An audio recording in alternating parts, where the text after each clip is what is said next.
ISL 11ാം എഡിഷനിൽ Kerala ബ്ലാസ്റ്റേഴ്സിന്റെ ഏറ്റവും മികച്ച സൈനിങ് ആരാണെന്ന് എന്നോട് ചോദിച്ചാൽ ഞാൻ ആ മൊറോക്കൻ സ്ട്രൈക്കറെ ചൂണ്ടിക്കാണിക്കും. ഇന്നോളം FC ഗോവ പരിചയപ്പെടുത്തി മുൻനിരക്കാരുടെ കൂട്ടത്തിലെ ഫെറോൻ കോറയ്ക്ക് ശേഷം ISLൽ ഇത്രയും മോളം സൃഷ്ടിച്ച മറ്റൊരു താരം ഉണ്ടാവുകയില്ല.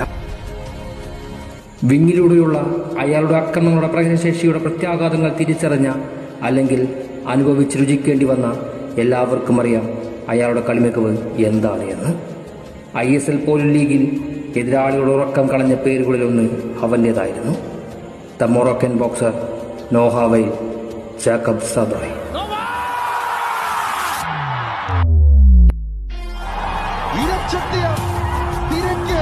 ഒരേ ഒരു പേരേ ഉള്ളൂ, നോവ സദോ.